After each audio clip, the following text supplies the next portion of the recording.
पहले 15 लाख ला, फिर तेरी सरकार आने की बात होगी। पहले तू हर साल 2 करोड़ नौकरी दे, फिर तेरी सरकार आने की बात होगी। पहले तो किसानों की आमदनी दुगनी कर, फिर तेरी सरकार आने की बात।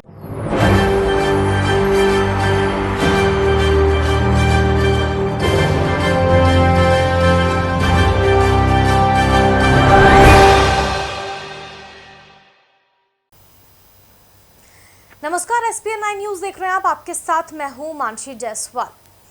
कन्हैया कुमार प्रधानमंत्री नरेंद्र मोदी और भारतीय जनता पार्टी पर निशाना साधने का कोई मौका नहीं छोड़ते हैं। कन्हैया कुमार के जो भाषण हैं वो लगातार जनता को प्रभावित करते हैं और कहीं ना कहीं जिस तरीके का वो भाषण देते हैं उससे साफ तौर पर यह जाहिर होता है कि कांग्रेस पार्टी 2024 के लोकसभा चुनाव में कन्हैया कुमार को बुलाने की जरूर कोशिश करेगी। यानी कि हम बात कर रहे हैं 2024 के लोकसभा चुनाव के मद्देनजर दिल्ली के प्रदेश अध्यक्ष की। जी हाँ, कांग्रेस दिल्ली के प्रदेश अध्यक्ष की जिम्मेदारी कन्हैया कुमार को सौंप सकती है और यहाँ पर बड़ा जो हमला किया जाएगा वो कन्हैया कुमार की तरफ से भारतीय जनता पार्टी पर किया जाएगा। जी हाँ, लगातार कन्हैया कुमार ऐलान कर चुके हैं कि कांग्रेस पार्टी जिस तरीके से अब प्रमुखता से आगे बढ़ती हुई नजर आ रही है, भारतीय जनता पार्टी को 2024 में मुंह की खानी पड़ेगी। वायरल भाषण कन्हैया कुमार का अक्सर जो है वो चर्चा का विषय बना रहता है। जिस तरीके से भारतीय जनता पार्टी और नरेंद्र मोदी को कटघरे में खड़ा करते हैं, बृजभूषण शरण सिंह का मामला हो या फिर महंगाई का मुद्दा हो, बेरोजगारी का मुद्दा हो या फिर तमाम ऐसे मुद्दे हो जिसपे बीजेपी को है जो है सवालिया निशान खड़े करने पड़ रहे हैं उन पर, तो कन्हैया कुमार लगातार जो है वो भारतीय जनता पार्टी को कटघरे में खड़ा करने का कोई भी मौका नहीं छोड़ना चाहती है।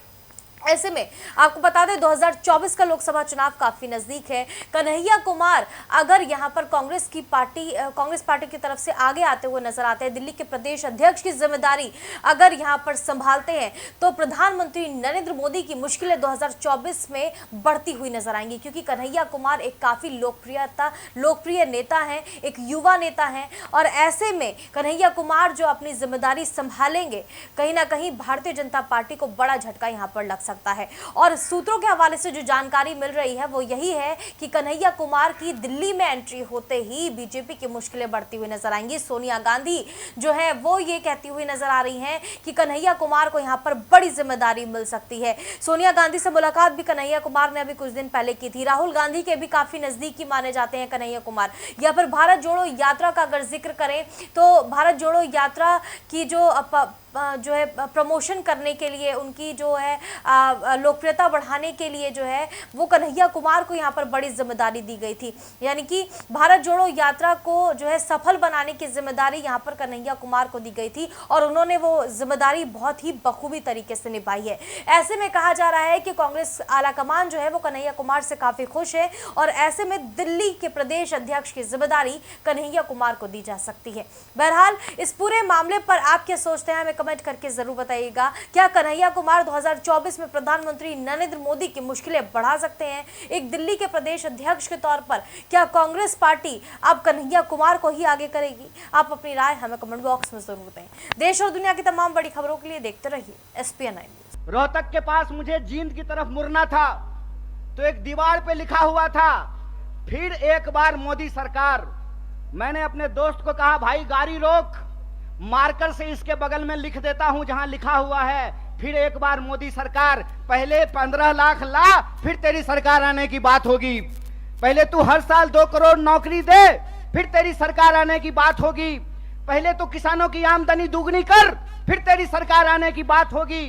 पहले तू हरियाणा जिसको बेरोजगारी में तू 1 नंबर बना दिया है, यहां रोजगार में 1 नंबर हरियाणा को बना, फिर तेरी जो है सरकार आने की बात होगी।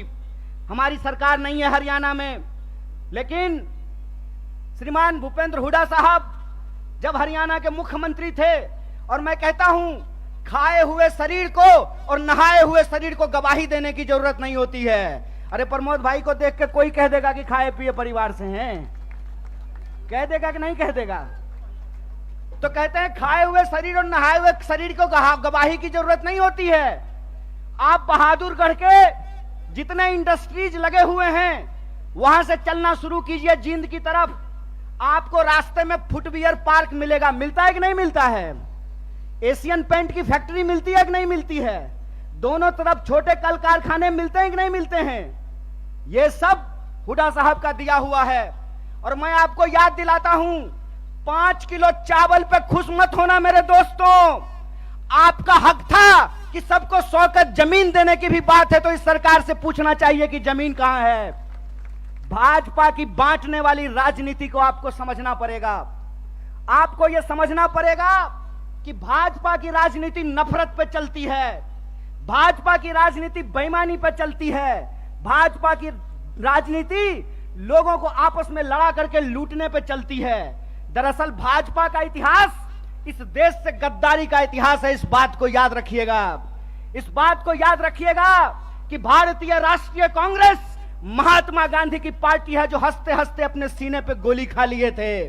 और भाजपा का इतिहास नाथूराम गोडसे का इतिहास है। इस बात को याद रखिएगा। और इसीलिए मैं आपको कहता हूं कि जिस तरीके से अंग्रेज हमारे साथ करते थे, फूट डालो और राज करो, उसी तरह से भाजपा आज कर रही है, फूट डाल रही है और इस देश पर राज कर रही है। मैं आपसे एक सवाल पूछना चाहता हूं। आज 10 साल भाजपा की राजनीति को होने को है, 9 साल देश में भाजपा की राजनीति पूरी हो चुकी है। हरियाणा का चुनाव भी लोकसभा चुनाव के वक्त में होता है, लोकसभा चुनाव के ठीक बाद होता है। आज 9 साल पूरे होने को हैं। मैं सवाल आपसे पूछता हूं, और मैं बाहर से आकर के आपको यह बात समझाने वाला नहीं हूं। आपको यह बात अपने सीने पे हाथ रख करके समझना पड़ेगा कि भाजपा यहां आकर के कौन सी राजनीति की शुरुआत की। भाजपा यहां आकर के 35 बिरादरी और 36 बिरादरी करना शुरू किया कि नहीं किया? हाथ उठा करके बताइए, किया कि नहीं किया? किया ना? तो मैं नड्डा से एक सवाल पूछना चाहता हूं, मैं देश के प्रधानमंत्री से एक सवाल पूछना चाहता हूं, मैं जय शाह के पप्पा से एक सवाल पूछना चाहता हूं कि दुष्यंत चौटाला को बगल वाली कुर्सी पर बिठा करके कौन सा 35 बिरादरी 36 बिरादरी कर रहे हो बे? कौन सी 36 बिरादरी 35 बिरादरी कर रहे हो? खेला करते हो? खेला? अरे झूठा, बेईमानी करते हो। मैं आपसे कहता हूं और आप सोच करके इस बात को बताइए, जहां धर्म होगा वहां हिंदू मुसलमान करेंगे, और जहां मुसलमान नहीं होगा वहां 35 बिरादरी 36 बिरादरी करेंगे। यह मन में आप सोचिए और विचार कीजिए। अगर मैं गलत हूं, निकालो रस्सी, लगाओ फांसी पे। अगर तुम गलत हो तो लोकतंत्र में तुम्हारी बेईमानी का भी एक एक हिसाब लिया जाएगा। इस बात को याद रखना। इस बात को याद रखना कि इस देश के अंदर जब लोग न्याय की बात करते हैं, जब लोग अपने हक की बात करते हैं, जब किसानों की आमदनी दोगुनी करने की बात करते हैं, जब नौजवानों को 2 करोड़ नौकरियों की बात करते हैं, महिलाओं के सम्मान की बात करते हैं, इस देश में गरीबी को कम करने की बात करते हैं, तो आप उसको देशद्रोही बोलते हैं। और आपके बंटवारे की राजनीति में अगर कोई शामिल हो जाए, कोई धर्म के आधार पर देश को जो लड़ाने की राजनीति है उसका हिस्सा बन जाए, जो समाज को जात के नाम पे लड़ाने की राजनीति है उसका हिस्सा बन जाए, तो जब बाहर थे तो विरोधी थे और आपके बगल में आकर के बैठ गए तो माला पहनाते हो रे बेईमान। अरे कौन सा ऐसा वॉशिंग मशीन है रे कि जब कांग्रेस में रहता है तो चोर होता है और तुम्हारा पार्टी में जाकर के ईमानदार हो जाता है रे झूठा। देश को ठगते हो, देश को ठग के बेईमानी करते हो। तो हमको एक सवाल का जवाब दीजिए।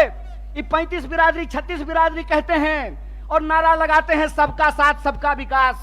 अगर सबका साथ सबका विकास नारा है तो हरियाणा में 35 बिरादरी 36 बिरादरी कौन कर रहा है? भाजपा इस सवाल का जवाब दे। यह सवाल मैं पूछना चाहता हूं। और मैं ये सवाल पूछना चाहता हूं कि हरियाणा के इस तरफ पानीपत में, सोनीपत में 35 बिरादरी 36 बिरादरी, यमुना जी के उस पार 35 बिरादरी 36 बिरादरी नहीं। बोलिए सोच करके, यहां वोट चाहिए, वहां वोट नहीं चाहिए, और वहां वोट चाहिए और यहां वोट नहीं चाहिए। नदी पार करते हुए ही बेईमानों का ईमान बदल जाता है। यमुना के पार अलग राजनीति बागपत में, यमुना के इस पार सोनीपत में अलग राजनीति। इस खेल को हरियाणा के लोगों को समझना पड़ेगा, इस खेल को जींद के लोगों को समझना पड़ेगा। और याद रखिएगा, जब जब नींद से उठता है जींद, तब तब आती है हरियाणा में बदलाव और हरियाणा में आती है क्रांति।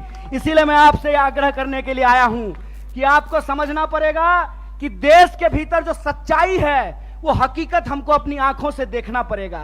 क्या नारा लगाए थे? बहुत हुआ महंगाई का मार, अब की बार मोदी सरकार। तो सिलेंडर 1200 रुपया में इनका चचा बेच रहा है।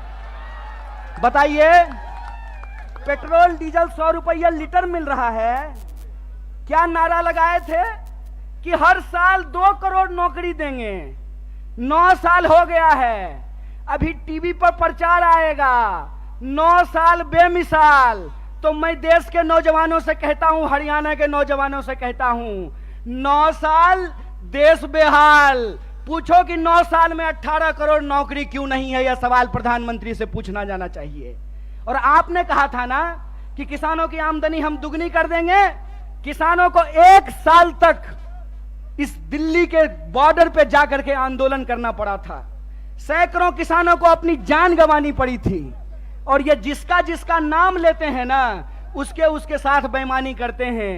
9 साल दोस्त बेमिसाल, 9 साल देश बेहाल। यह सच्चाई देश के लोगों को समझना पड़ेगा।